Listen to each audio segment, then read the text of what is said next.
Good morning, good morning. Thank you so much for joining me. This is the podcast, The Endurance of Labor Laws. I am your lovely host, Lesley Sullivan. Today is episode 197, and today we're going to talk about a very interesting federal agency. It's not going to be a long podcast. It is called the National Geospatial Intelligence Agency. This one is very interesting, so just a little bit of a background. They were formed October 1st, 1996. But they were known as the National Imagery and Mapping Agency. Before that, it was the Defense Mapping Agency, and then the Central Imagery Office, and then Defense Dissemination Program Office. They are headquartered out of Virginia. Their motto is Know the Earth, Show the Way, Understand the World. To me, that's very a fascist, communist thing to say, because it doesn't really represent America, and that's kind of the problem with this agency. In terms of employees, they have 14,500 employees. It sounds like a lot, but it's not, and here's why. Their budget, which is usually classified information, and it should not be because it's our tax dollars. As of 2013, their annual budget, meaning monies that they're given just willy-nilly by the Congress, and I don't understand why the Congress does this, because the power of the purse is with the Congress, so they need to cut these people off in terms of their overspending. But anyway, their budget, annual budget as of 2013 was at least $4.9 billion. Just imagine what that is today. It's probably very excessive, because that is excessive. Just imagine what can be done with $5 billion in regards to, helping people get medications for cancer, or helping our veterans, or, helping, I would say defund the VA, and help our veterans get privatized health care, not government health care, because obviously the VA doesn't really care. But the parent department of this agency is the Department of Defense. Now it says here, the National Geospatial Intelligence Agency is a combat support agency, that's not true, within the United States Department of Defense, whose primary mission is collecting, analyzing, and distributing geospatial intelligence in support of national security. Here's the thing. They are not a combat support agency.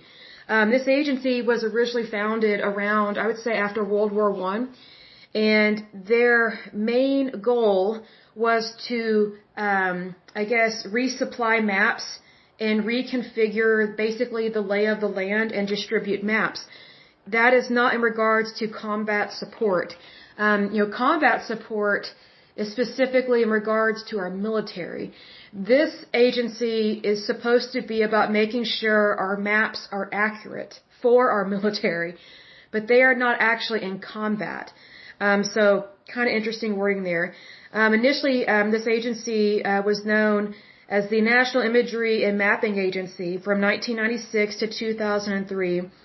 And it is supposedly one of the big five members of the United States intelligence community. I do not agree with that, because it's maps, people. I mean, I think maybe if they, could work on their budget and not spend over $5 billion a year, maybe they could reach out to different companies in the private sector that actually handle mapping as a career and as an industry, and not spend over $5 billion, because that is wasteful spending for sure. It's not very smart to do such a thing. But says this agency also provides assistance during natural and man-made disasters, aids in security planning for major events such as the Olympic Games, disseminates maritime safety information, and gathers data on climate change. So there's the key. I think one of the reasons why this agency spends way too much money is now they are focusing on climate change when they should not be focusing on that. Climate change has not been proven. Our climate naturally changes anyway, because that's what our planet does. It naturally cools off, then heats up. As I've said in a previous podcast, to date, as far as we know, planet Earth has had 5 major ice ages. So this is over thousands upon thousands of years. So obviously the Earth heats up and cools off all on its own. Does human activity contribute to that? Slightly. I think that humans contribute majorly to climate change, and we are the problem, I think is very much shows stupidity. And that's not a good thing to be proud of for sure. But anyway, the mapping that was done by our military, it really got ramped up after World War I, and then after every war, they reevaluate their maps, and the whole purpose of this agency was to centralize mapping production, printing, and distribution. That has nothing to do with combat missions. That is not putting boots on the ground, and that has nothing to do with climate change whatsoever. So I think this agency has become very much like the EPA, and I feel like they are duplicating work. Because here's the thing, we don't need multiple federal agencies to be concerned about climate change, because that's the job of the EPA. Even though I do not agree with climate change, I don't believe in it in terms of the ideology behind it. Our climate naturally changes anyway. But when you say, oh, I believe in climate change, then it's like now it is attached to all this liberal, progressive garbage that's not true about our planet and how things naturally work out in nature. So just FYI, please be aware of that. There was a defense mapping agency, and that was created in January 1st, 1972. And this was actually a good thing to do, because when they created the Defense Mapping Agency, it was to consolidate all U.S. military mapping activities, so that way there would not be duplication of anything, and that way people would not be producing different maps and then giving those maps to our military.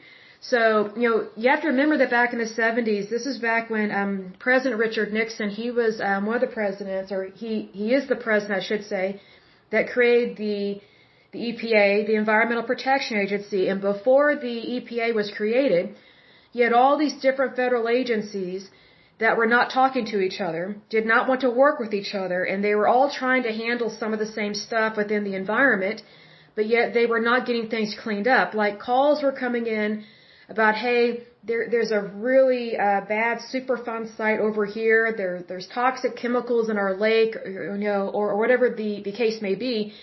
And so President Richard Nixon, who was a Republican, by the way, he created the EPA and consolidated all those federal agencies, and he took, how to describe this, he took whatever the environmental issues were, he took them out of the hands of all these different federal agencies and put them in a brand new federal agency, and that's all they handle is the environment.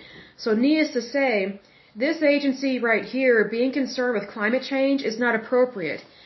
And it's really weird because they are supposed to be helping our military. That has nothing to do with climate change. Nothing at all. And what's interesting is when I look at their agency structure, it's very interesting here. They have an executive leadership team. It's like they have too many chiefs, not enough Indians. They do have a chief of staff. And what's interesting is they don't call their leaders like managers or something. They call them dictorates and dictorate leaders. That's what they call them. So very much... They very much like to pat themselves on the back, I would say, and I don't like that. But they have a analysis director. Well, they call it a dictorate, but I'm not going to say it. They have someone that works in analysis, source operations and management, enterprise operations, IT services, plans and programs, research, security and installation operations, human development. I don't know what that means. Hopefully not a rabid form of human resources, because that would be horrible.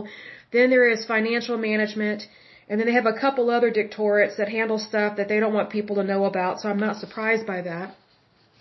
They have several different internal groups and leaders within this agency, so it's really bizarre.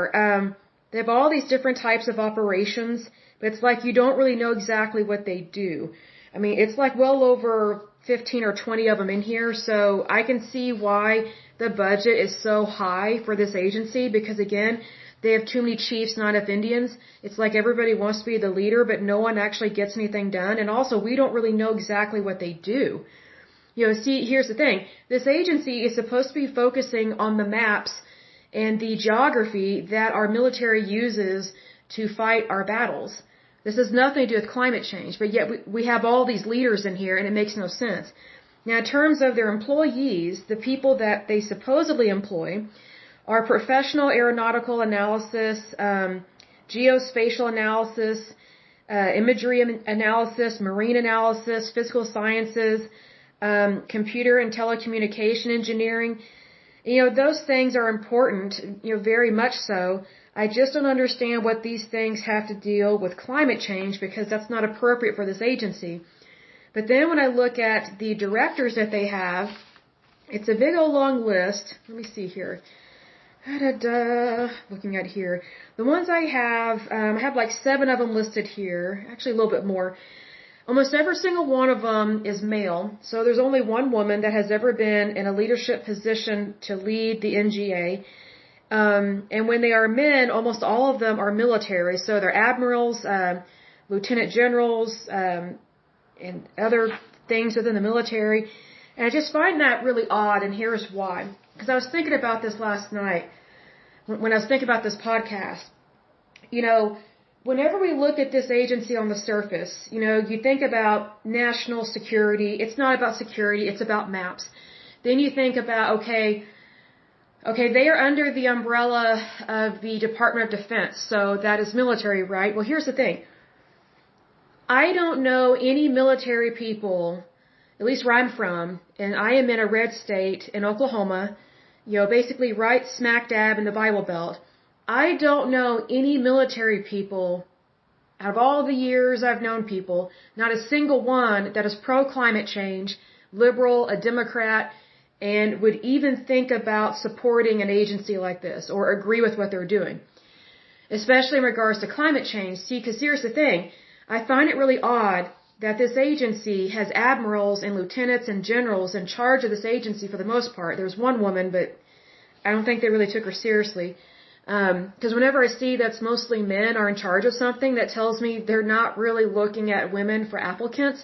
And I'm not saying that as a feminist because I'm not a feminist. I just find it really odd that this agency has been around for several decades, and yet hardly any women have served in a position of leadership, you know, from a standpoint of, you know, being responsible for an agency within this one. So it's male dominated. And also what was really throwing me aback or taking me aback was that, you know, most of the leadership in charge of this agency over the years has been male officers, meaning they have served in our military, and they're usually pretty high up. Here's the thing. If military people are for climate change, then they would not have fuel to supply any of their military vehicles or transportation devices. Like, you wouldn't have access to jets, boats, military combat vehicles, nothing. Because typically when you believe in climate change, you are against drilling for oil or gas. You are against anyone having a car, basically. You're usually anti-military. So, you know, usually when people are for climate change, they are not in the military. They're usually elitist, maybe professors. They're people that are typically, they would never think to serve in the military. More than likely, they would never own a gun, and more than likely, they would be very much against anyone owning a weapon. And so, that's why I find this so odd, that this agency that is now for climate change and spends over $5 billion of our tax dollars, you know, the majority of the leadership in this agency are military personnel. That makes no sense to me. Like, you know what it reminds me of? I was thinking about this as well. You know, I very much agree with a lot that, not President, can't believe I almost said that, what Senator Elizabeth Warren says. You know, she is a little nutty. Sometimes she sounds like a crazy liberal nutbag when she gets on a rant. But there are several things I agree with her on. And one of them, she was having a Senate hearing or committee about these government contractors that they work as lobbyists to protect special interest groups, but then they get hired by the federal government to work in these cushy positions where they make a lot of money, and they work for the agency that they were fighting against when they were a lobbyist, but now they're working for the government in the exact same industry that they were trying to protect, but now they're flip-flopping. So it's a revolving door of people saying, hey, pay me the right price, I'll say what you want. Even, you know, Senator Elizabeth Warren has called these people out on this. And I feel like this is what is happening within this federal agency. Because it makes no sense to me whatsoever. It makes no sense to me why military officers would be in charge of an agency that overspends, a minimum $5 billion a year, but yet they're pro-climate change. Like they're more concerned about climate change than they are about having new and better maps for the military so that they know where to go and what to do when they are in a combat situation. Like, to me, that's a conflict of interest, and it shows me lack of morals and lack of character. It tells me they don't really care about their men and women that are serving in our military. See, because here's the thing. Usually the military are shamed and blamed by liberals and progressives for not believing in climate change, and they're shamed and blamed for being in the military. It's like, really, could you at least say thank you to them for defending our country? So I think it's really odd, and I just wonder how much these people are getting paid, because we're talking over $5 billion a year. Because think about, how much does it cost, really, to print off a bunch of maps? I mean, it doesn't cost that much. I think the map company I'm thinking of, is it called McNally? Like, there's this one map company that we used to buy maps all the time when we were younger, because back in the day, families used to take road trips all the time. So whenever we would go on road trips for family vacations, my mom would go out and purchase new maps for the areas that we were going. Well, I guarantee you that company doesn't spend over $5 billion a year just on frivolous, stupid stuff or overpaying their staff.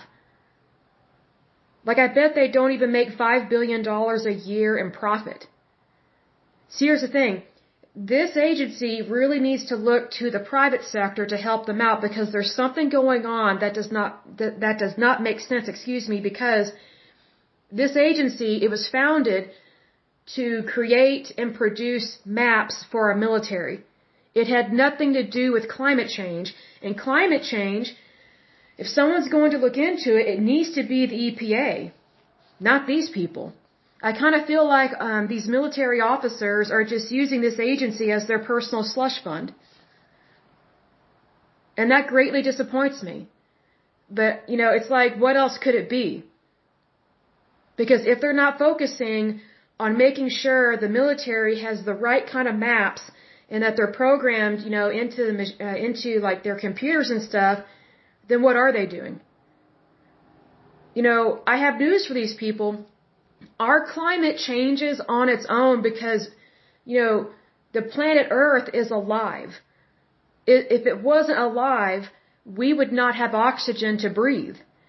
So I don't think they need to be concerned about climate change. They actually need to do what they're supposed to do and help our military, because that's their job. It's not the environment. It's about their job. It's about people. It's about their military. But they're not doing their job. And they're spending well over $5 billion a year not doing their job, not caring about the military, not helping our men and women. I think that is awful, because it kind of makes me wonder about all these catastrophes we've had within the United States military. It's like, how did they not know where to go or what to do? Some of our military people. Well, if this agency is not doing their job, which they're not, now I'm not surprised why sometimes there are fiascos within the United States military, and why sometimes our men and women are left behind, or they're put in bad situations. Maybe it's because they didn't have the right map. And you would think that would be basic. But when you have a federal agency that doesn't even care to do its job and do it well, even do something basic, but instead they choose to be political, they choose to jump on the climate change bandwagon. You can't tell me these military officers actually believe in climate change. They're just in it for the money. That's what I personally think. Because again, I'm from Oklahoma. Sometimes I feel like Oklahoma and Texas are in competition to be the reddest state, but we are extremely pro-Republican here. And we have way more military people here than in other states. Especially the coast, for sure. And I've never heard a single military person talk about climate change or believe in it. it just doesn't happen. So to me, these military officers being in charge of this agency, and then they're spending over $5 billion a year, it's just a slush fund for them. So they've gone to the dark side. That's my personal opinion. Let's see here. They have had some strange dealings, which is kind of weird. They have a Microsoft partnership, and I'm not a big fan of that because Microsoft sucks. And I'm not a fan of Bill Gates or his wife, especially in regards to what they think. They have a pretty arrogant and prideful opinion about what they think the planet should do. Like we should listen to them just because they're billionaires. Like all they did, well, they didn't do anything. Bill Gates and his team created a product that now it's like everybody's computer has to use it. Otherwise, your computer may not operate correctly. If that's not creating a monopoly, I don't know what is.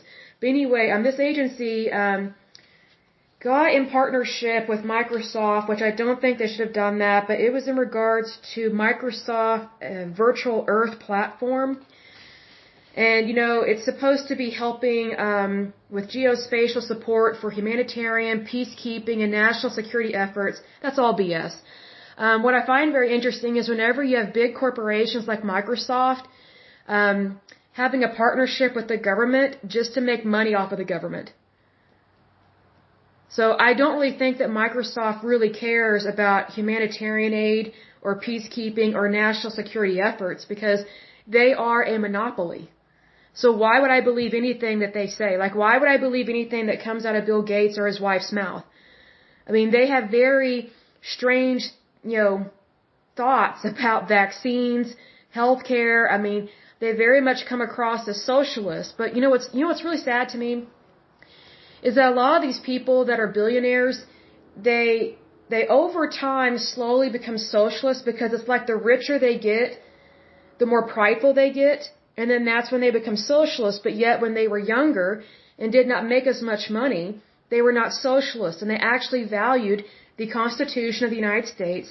They valued democracy and they valued freedom. But because they got rich and got super rich, they think they know more than everybody else, and they think that basically the poor report to the rich.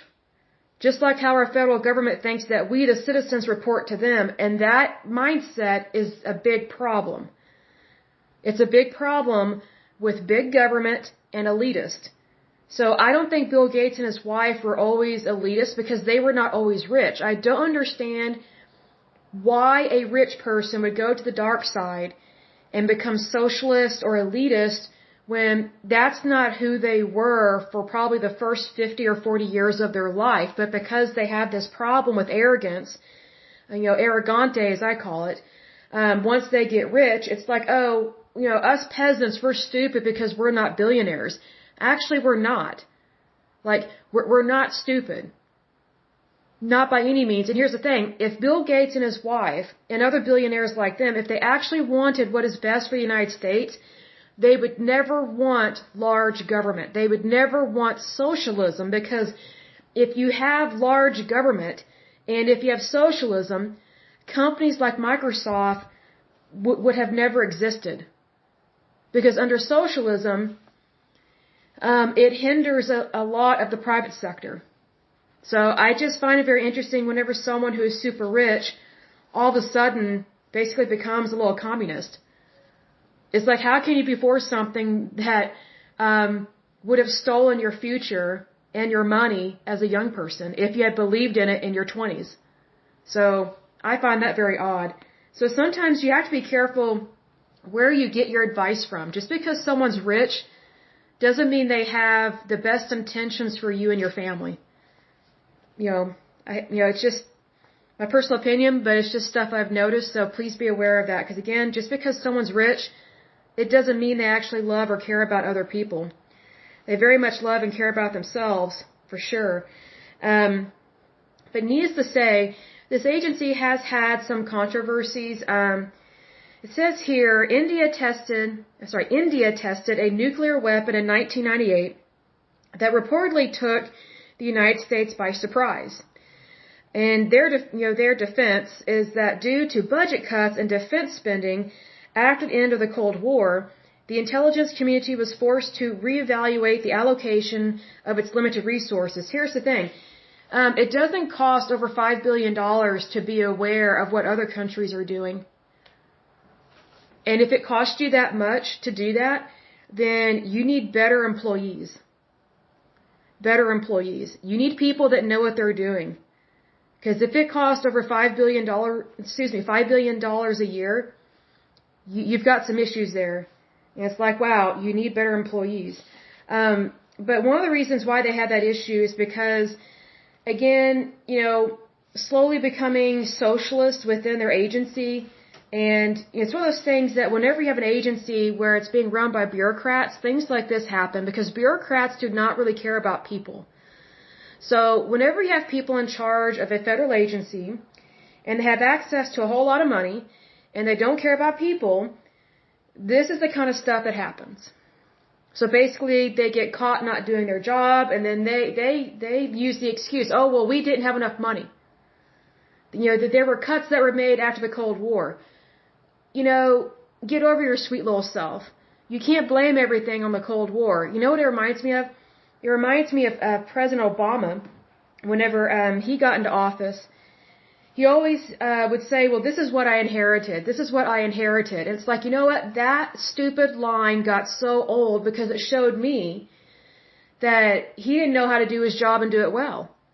Because he was just full of excuses. Like the entire time he was president, he was just a sorry excuse of a president. Like he didn't really do anything good. Whenever there was a problem, he would try and blame it on somebody else, and he would just always use that excuse, oh, this is what I inherited. It's like, well, grow up, little boy. Like whenever you are elected to office, especially a leadership role, especially as something as important as the presidency of the United States, you can't be using excuses like that. Like, grow up. Like, come on, you put your big pants, put your big boy pants on, and let's make some good decisions, but he didn't do that, so I'm guessing his wife had to help him out. Interestingly, this agency has its own credit union, and I find that kind of odd because there are several credit unions for several different federal agencies, and I'm not a big fan of that because it's not like companies in the private sector can have their own bank. For employees and stuff. Like, for example, Target doesn't have its own bank for its employees. CVS does not have its own bank or credit union for its employees. See, here's the thing. Credit unions are not, how do I describe this? Let me just say, I'm not a big fan of them. They try and make it seem like they care about their members, but they really don't. It's about money. Credit unions, they function like banks, but they claim they're not a bank, but they are. They're just not under the exact same rules as banks, but they operate like a bank. They very much have to have interest rates in order to make money. And, if you are doing business with a credit union, if you think that they are not going to repo your car, they will. And in fact, credit unions are way worse about repoing people's cars at a very rapid rate and kicking people out of their homes if they can't pay their mortgage. And the reason why is because credit unions don't have as much money as big banks. So whenever you're dealing with a credit union, they're not going to have as much money in the bank to cover you not making your payments. Whereas a larger bank like Capital One or Chase, mind you, they're just as evil, if not worse, especially Capital One and Chase, but it's one of those things that the larger the bank, typically the more funds they have that they can utilize to cover their losses. Credit unions are very much run like mom and pop shops, which means they don't have a lot in reserve, even though they are mandated by the federal government to cover so much money per account per client to insure their money, but that does not apply to people that have loans. So what I'm saying is that if you are not super financially stable, I would never take out a loan from a credit union because they are quick to repo your car and to kick people out of their homes if they miss a payment or two or whatever the case may be, because first of all, they don't really care about people, so don't believe that they care. And then number two, they literally don't have the money to afford that type of loss. So the reason why they kick you out a lot sooner than a bank would is because they have to try and collect the proceeds from it as soon as possible. So basically, they cannot collect the proceeds on your repoed car until they repo it and they sell it. Same thing with your house. So, needless to say, you need to be careful who you do business with. And again, I would not do business with a small bank or a credit union. I would not ever do business with a credit union. They're too small, but they try and act like they're a big bank, and they're not. Also, another problem with credit unions is sometimes they have a problem with nepotism within their board of directors. They vote for each other, they nominate each other. It's almost like a corrupt city council. I've noticed that over the years. And I feel like in smaller states, like in Oklahoma, I should say smaller states and Republican states, there tends to be more credit unions because we kind of have that mom and pop feel sometimes. And I was always suspicious of that, especially when I was a teeny bopper, because I knew some of these people as adults. Like, I was a teenager, but they were adults or whatever, or they were the parents of some of the kids I was in school with. And I was like, man, I wouldn't trust those people with my allowance. Like, and they work for a credit union? I was like, there's something weird about that. And so what's interesting is that there are certain families that are completely in charge and control and manipulate credit unions all the time. And I think it's a big problem, especially within military families, because here in Oklahoma, we have a couple different military credit unions that are run by people that they basically hire their own, if that makes sense. So there's a problem with nepotism. And what's interesting is that these people make a lot of money on these boards, on these board directors, right? But yet they claim to care about people that don't make a lot of money, but yet they don't, because they repo their cars very quickly. And they kick them out of their houses very quickly. So I'm not saying that big banks are great, but here's the thing. Sometimes you need to do business with people that are way more financially stable, because the odds of them doing something shady and crooked are way less. Because sometimes these smaller banks and these credit unions, they do what is comfortable. They don't always, how to describe this? They don't always do what's right. It's like I'm trying to buffer my speech and then I'm stuttering, but, because I'm trying to be nice, but I should just say it like it is.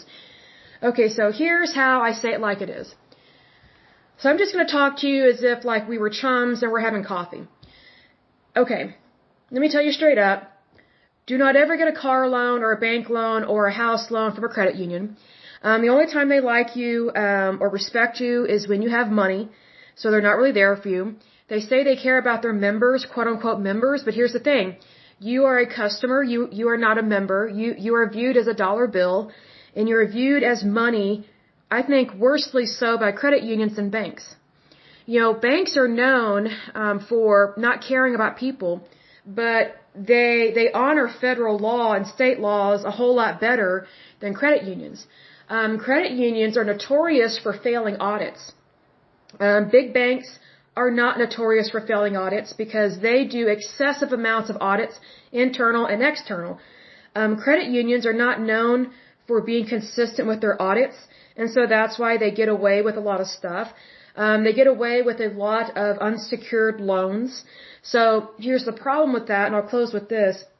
Whenever you're dealing with a credit union that has a lot of unsecured loans, which it's like, how would you know unless you work for the credit union? But, you know, let me say this.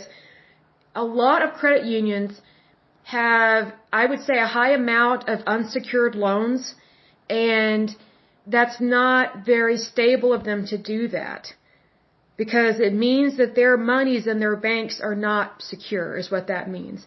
And so here's what happens in a situation like that. You know, if you're doing business with a credit union that has a lot of unsecured loans, and they're not doing yearly or quarterly audits or whatever, whether internal or external, then those unsecured loans are very much a financial risk to their financial institution, which, by, cause and effect, it puts you and your monies in that account at risk of losing everything. Even though technically it is supposed to be insured, by a certain amount by quote unquote FDIC, but the one for credit unions is slightly different, but it's basically FDIC for credit unions. But see, here's the thing. The moment you miss one payment, you are no longer treated like a member. It's worse than how a bank treats you. See, there is a lack of professionalism at credit unions. And the reason why is because they try and treat it like family. I think that is a mistake. I have a family. I don't need another clan to deal with. Like whenever someone tries to pull the whole over family here, a big old red flag goes up in my brain, because that tells me they're hiding something and they don't want you to know what's really going on, so they use the cop-out of over family here. And they use that as a shield to cover up that they don't really know what they're doing, because typically whenever someone says over family here, well, typically, you have a very positive opinion of that, and it makes you feel welcome. It makes you feel like basically, you can let your guard down. Whenever someone says we're family here, or we treat people like family, your guard should go up, and you should have not just one wall up, but two.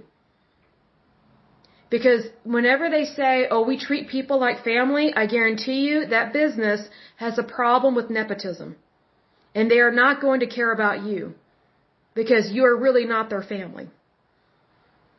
That's why I get concerned with these things. Because I've seen it here in Oklahoma, and also I saw it in Texas a little bit when I lived down there. I was actually working a contract in Texas for like about 8 or 9 months or so, and I had to open a bank account down there. And I thought, well, I'll go to a credit union. They're small, mom and pop shop. I thought it would be a pleasant experience. Worst experience of my life. When I walked in, every single teller snubbed me. They're like, we don't know you. I said, well, I'm here to open an account. Why? How did you hear about us? I was like, well, I looked you up online, and, I've heard great things about credit unions. Mind you, this was several years ago, when I had a much more positive opinion of our banking system. And they're like, oh, so you Googled us? And I said, yeah, I just looked up credit unions, and, I saw good reviews about you, and, you're close to where I work.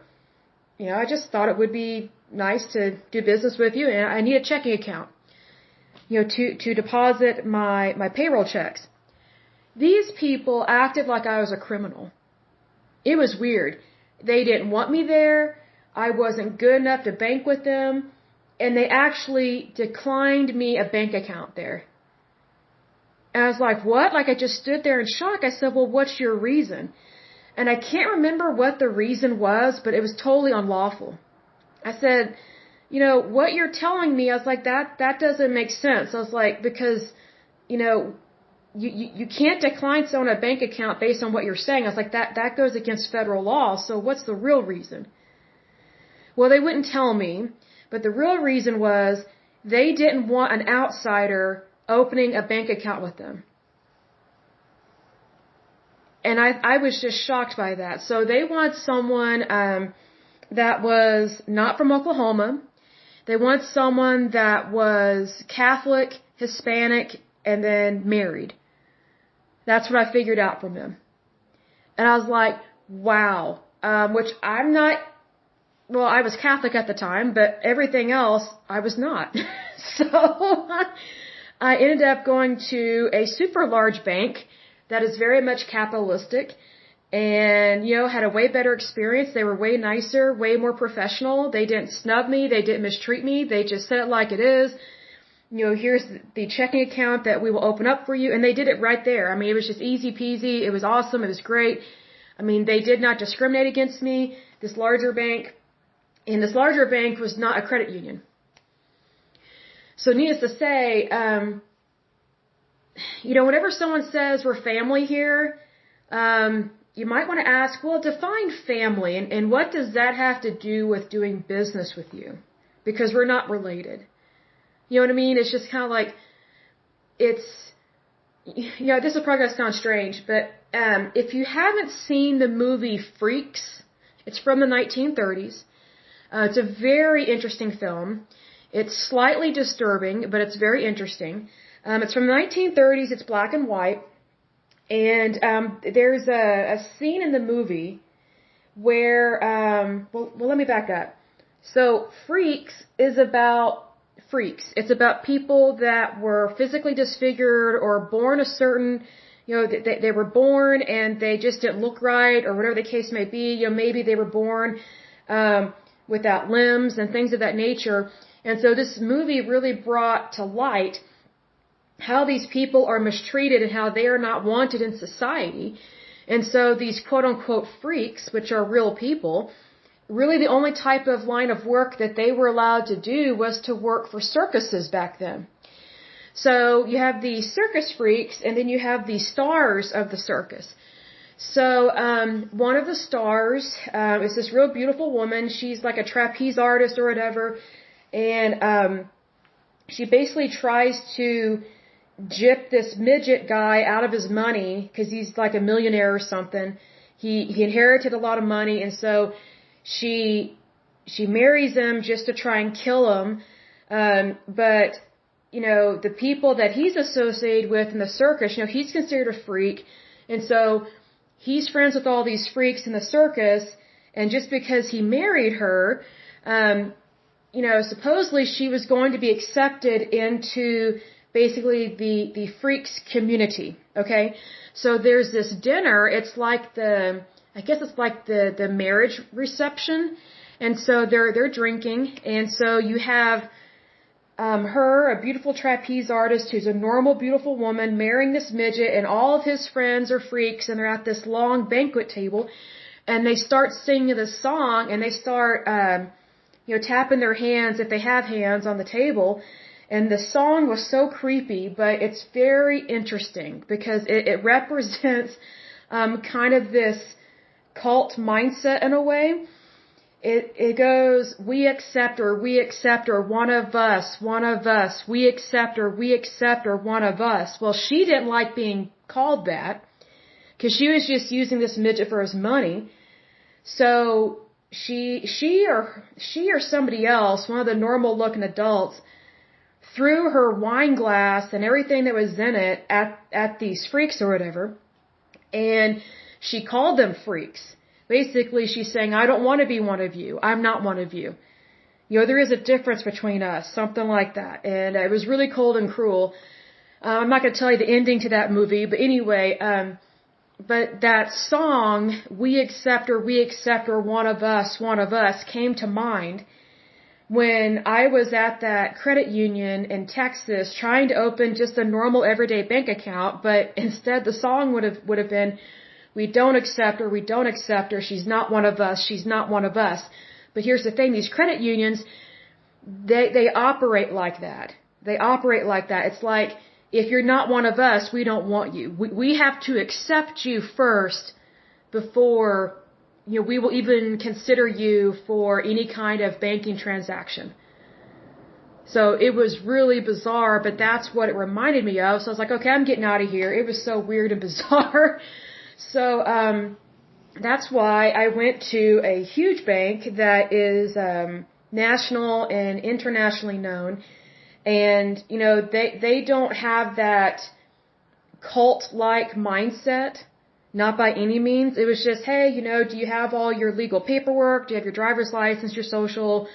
And here's the thing, banks, they have to run, I guess what's called like a little mini background check. There are certain things they have to do, especially post 9/11, before someone can open a checking account. Like, it's not just, hey, yeah, come on in. We don't have to verify anything. No, they have to verify quite a bit. But it's done via online. They have banking software that they use, so it's streamlined, so it's not a problem, it's not an issue. And so, needless to say, my personal opinion is that it's better to do business with people where how to describe this? It's better to do business with people that it's all business. It's not based on religion. It's not based on what race you are. It's not based on how long you've lived somewhere. You know, you're from Oklahoma. We don't want Okies here. I get that. Sometimes I get that all the time. I'm like, wow, that is so hateful. Because it is a form of discrimination, and I never thought I would experience that in Texas. I've also experienced that discrimination in California. You know, they don't want Oklahomans living in California. They don't want us migrating out there like birds, I guess. Even though a whole bunch of people from California are moving here to Oklahoma and Texas, and you know, we welcome people. Like we don't, you know, we don't discriminate. We don't shame and blame. But you'd be surprised how many people from California do that exact same thing. It's really weird. But anyway, getting off track, off topic. But I will go ahead and end this podcast. But as usual, until next time, I pray that you're happy, healthy, and whole. That you have a wonderful day and a wonderful week. Thank you so much. God bless. Bye-bye.